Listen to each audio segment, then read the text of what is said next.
রাজ্যে তিনটে বেহাল অবস্থার হাল ফেরাতে হবে। একটা হলো আইন শৃঙ্খলার পরিবেশ, সিন্ডিকেট, কাটমানি, তোলাবাজি, দাদাগিরি, সব জায়গায় রাজনীতিকরণ। এই জায়গা থেকে আমরা 2 মাসে বেরিয়ে এসেছি অনেকটা, আমরা অনেকটা বেরিয়ে আসতে পেরেছি, এটা আমরা কন্টিনিউ করব। आज जो परिस्थिति, आज जो प्रोग्राम हुआ, आज उसके बारे में क्या बहुत ही अच्छा प्रोग्राम हुआ। आपने सुने हैं, सबको सुने हैं, माननीय मुख्यमंत्री को भी सुने हैं और हमारे समीक भट्टाचार्य को सुने हैं, हम भी कुछ बोले हैं, आप लोग सुने हैं। शुरुआत है, इंडस्ट्रियलाइजेशन का शुरुआत है बस। इसके बाद और इस महीना में और 2 होगा, अगस्त में होगा, पूजा का पहले और भी 2-3 होने का बात है, चल रहा। दादा हम लोग क्या एक्सपेक्ट करें कि इसके बाद सिंगूर का नंबर है? इसके बाद सिंगूर होगा, होना ही चाहिए, होगा दादा নিশ্চয়ই। সিঙ্গুরের আশা তো রাখতেই হবে। সিঙ্গুরের আশা, সিঙ্গুরবাসীর কথা বলুন তো, এই 15টা বছর ধরে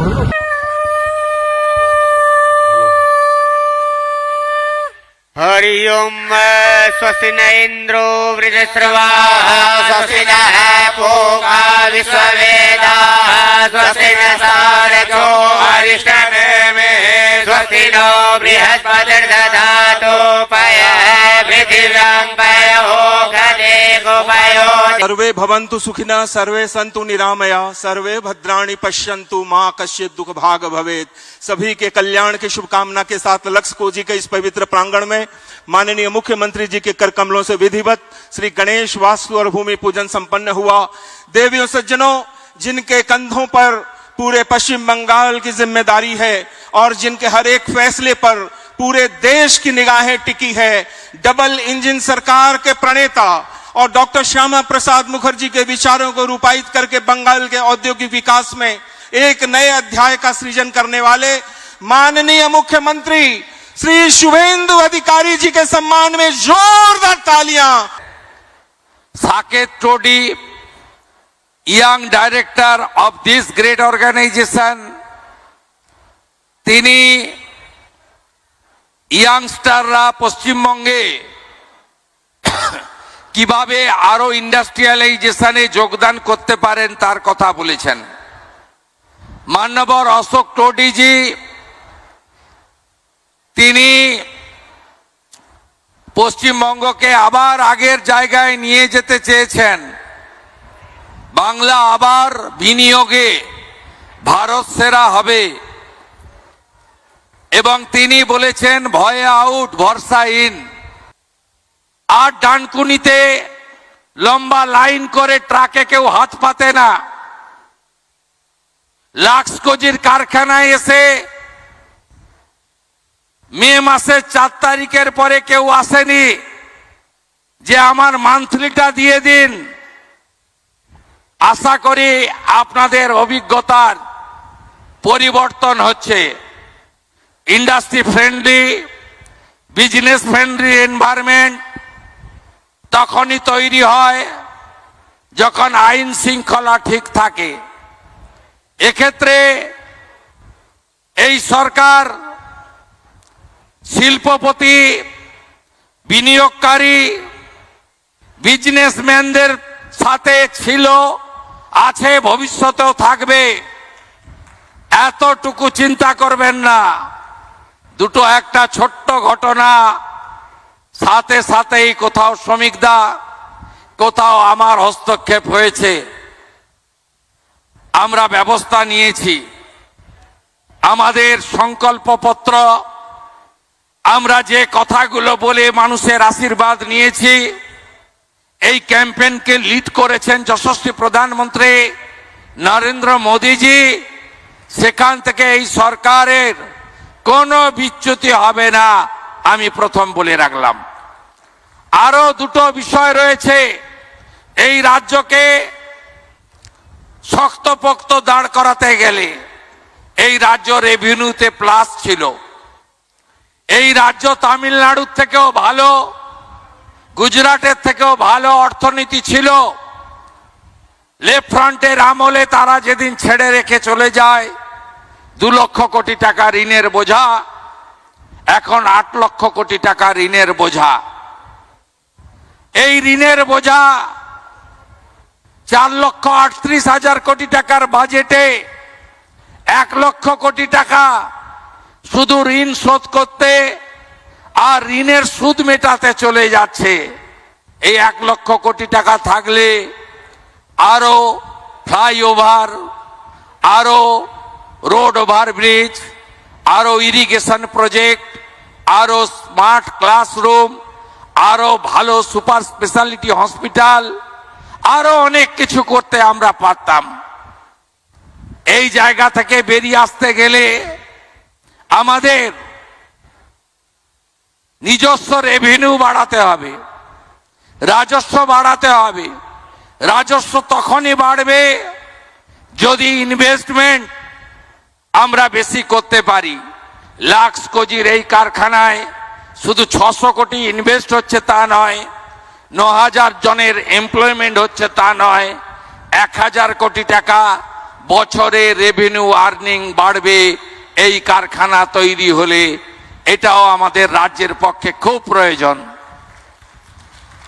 তৃতীয়ত, চারিদিকে কাজ চাই। 2 কোটির বেশি শিক্ষিত বেকার, 1 কোটি ছুঁই ছুঁই পরিযায়ী শ্রমিক বাইরের রাজ্যে, সবাই কাজ চায়। আশা বেড়েছে, ভরসা বেড়েছে। গত বছর স্নাতকে, গ্র্যাজুয়েশনে যত ভর্তি হয়েছিল এবারে তার থেকেও বেশি।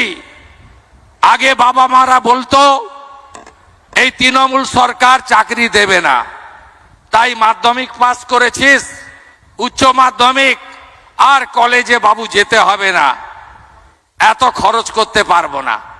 আমরা এবারের অ্যাডমিশনে কলেজ ইউনিভার্সিটিতে অবাক হয়ে গেছি যে আজকে হাজার হাজার স্টুডেন্ট অ্যাডমিশন নিয়েছে। অর্থাৎ গার্ডিয়ানরা ভরসা করতে শুরু করেছেন যে উচ্চ শিক্ষা নেওয়া দরকার, কারণ বিজেপি সরকার এসেছে, কাজ পাবেন, কাজ হবে। সব সরকারি কাজ দিয়ে বেকারত্বের সমস্যা সমাধান করা যায় না। এই সরকার ত্রিস্তরীয় এমপ্লয়মেন্ট দিতে চায়। আগামী কয়েক মাসের মধ্যে 1 লক্ষ সরকারি চাকরি যেমন হবে, মেধা অনুযায়ী হবে, তার সাথে বেসরকারি বিনিয়োগকারীরা যত এই ধরনের তাদের প্ল্যান্ট এক্সপেনশন করবে, নিউ প্ল্যান্ট লাগাবে, এই প্ল্যান্টকে কেন্দ্র করে অ্যান্সিলিয়ারি তৈরি হবে, তত বেশি করে আমাদের ডাইরেক্ট এবং ইনডাইরেক্ট এমপ্লয়মেন্ট তৈরি হবে। তৃতীয়, অনেক ছেলে মেয়েরা চায় লিমিটেড ইনকামের চাকরি করব না, ব্যবসা করব, পরিশ্রম করব, লোন নেব, লোন শোধ করব, আর তার মাধ্যমে অনেক টাকা রোজগার করব। তাই আমাদের সরকার প্রধানমন্ত্রী পিএমইজিপি থেকে, মুদ্রা যোজনা থেকে, স্বরোজগার যোজনা থেকে, আমরা খাদি বোর্ডের নানা সাবসিডি ওরিয়েন্টেড লোন থেকে, আমরা এমএসএমই সেক্টর নানাভাবে সরকার গ্যারেন্টার থাকবেন, সফট লোন, অল্প ইন্টারেস্টের লোন আমরা দিয়ে এই রাজ্যে শুধু লাখপতি দিদি নয়, লক্ষ লক্ষ গুড বিজনেসম্যান আমরা তাদের তৈরি করার পরিকল্পনা নিয়েছি। এই ত্রিমুখী, ত্রিধারা, ত্রিশক্তি আগামী দিনে এই বাংলায় বেকারত্বের মোচন ঘটাবে। ইন্ডাস্ট্রির ক্ষেত্রে আমরা কি কি করেছি আপনারা দেখেছেন। আগের সরকার বিধানচন্দ্র রায়ের সময় থেকে ইন্ডাস্ট্রির জন্য ইনসেন্টিভ আসছিল। এই বিগত সরকার 24, 25, 25, 26 26-এর ভোট অন অ্যাকাউন্ট এই দুবারে তারা ইনসেন্টিভ ইয়াস তুলে দিয়েছিল। আমরা জানি মোর দেন 20,000 crore আপনাদের লেজিটিমেট ডিমান্ড রয়েছে ইনসেন্টিভ ইয়াসে, কিন্তু আমরা অত টাকা রাখতে পারিনি বাজেটে। 5,000 কোটি টাকার ইনসেন্টিভ ইয়াস প্রভিশন রেখেছি পশ্চিমবঙ্গে আমরা ইন্ডাস্ট্রিকে প্রমোট করার জন্য, যেটা আগের সরকার তুলে দিয়েছিল। আমরা 2013 সালের ল্যান্ড পারচেজ পলিসি অ্যাকসেপ্ট করেছি। কোন industry land purchase direct purchase করে আমরা চাই না আর একটা নন্দীগ্রাম সিঙ্গুর হোক। আমরা ডাইরেক্ট ল্যান্ড পারচেজ পলিসি চালু করেছি, যে পলিসি দিয়ে আমরা বিএসএফ কে বর্ডারে ল্যান্ড দিচ্ছি, রেলকে জমি কিনে দিচ্ছি, এনএইচ কে জমি কিনে দিচ্ছি, নতুন এয়ারপোর্টের জমি কিনে দিচ্ছি। একইভাবে প্রাইভেট ইন্ডাস্ট্রিয়ালিস্ট যারা এই রাজ্যে বিনিয়োগ করতে চান, ল্যান্ড কোনো সমস্যা হবে না। আমরা ডাইরেক্ট ল্যান্ড পারচেজ স্কিমে আমরা আপনাদের ল্যান্ড পারচেজ করে হ্যান্ড ওভার করব। ল্যান্ড সিলিং পলিসি একদম চেঞ্জ করে দেব। আর শুনে রাখুন আপনারা, 100 কোটি টাকার বেশি যারা ইনভেস্ট করবেন, কোন পঞ্চায়েত, পুরসভা, কর্পোরেশন, জেলা পরিষদ, পঞ্চায়েত সমিতি থেকে পারমিশন নিতে হবে না। যত গন্ডগোল ওইখানে, যত দাদাগিরি ওইখানে, যত হ্যারাসমেন্ট ওইখানে। যারা 100 কোটি টাকার বেশি ইনভেস্ট করবেন তাদের সেন্ট্রালি সিঙ্গেল উইন্ডো সিস্টেমে WBITDC, environment department, land department আপনাদের এনওসি লাইসেন্স দেবে। আপনারা এখানে ইনভেস্ট করুন। लाखों परिवार की दूसरा प्रदेश से भी कुछ लोग आया है। बंगाल में मौसम बदल गया है। बंगाल विकास और तरक्की की मार्ग पर चल रहा है। आने वाला कुछ दिन के अंदर बहुत बड़ा बड़ा प्रोजेक्ट में इन्वेस्टमेंट होगा। 17 तारीख मेजिया में 15,000 करोड़ का सैम स्टील का नया प्रोजेक्ट का भूमि पूजन होगा। ऑनरेबल होम मिनिस्टर आ रहा है। अमूल का एक बड़ा प्लांट धूलागढ़ में, उनका भूमि पूजन भी इस महीने हो जाएगा। दुर्गापुर में एक 4,000 करोड़ का प्रोजेक्ट, एक स्टील प्लांट का एक्सपेंशन, वो भी अगस्त फर्स्ट वीक में हो जाएगा। आप उम्मीद का साथ आपको मैं कमिटमेंट देता हूं, बंगाल सरकार, पश्चिम बंगाल सरकार डॉक्टर श्यामा प्रसाद मुखर्जी का जो सपना था वो सपना पूरा करेगा। और मोदी जी का जो स्लोगन है, विकास भी होगा, विरासत भी होगा, उसी मार्ग पर सरकार चलेगा। मैं लाखों जी परिवार को फिर एक बार मेरा दिल से आभार प्रकट करते हुए, बंगाल में सब इंडस्ट्रियलिस्ट, बिजनेसमैन पूरा देश से आकर बंगाल को बदल कीजिए। सोमिकदा ने बोला है, nature gifted everything, God gifted everything. ये जो लाखों जी प्लांट है ना, ये गंगा माता का इतना शुद्ध पानी इससे ही चलता है।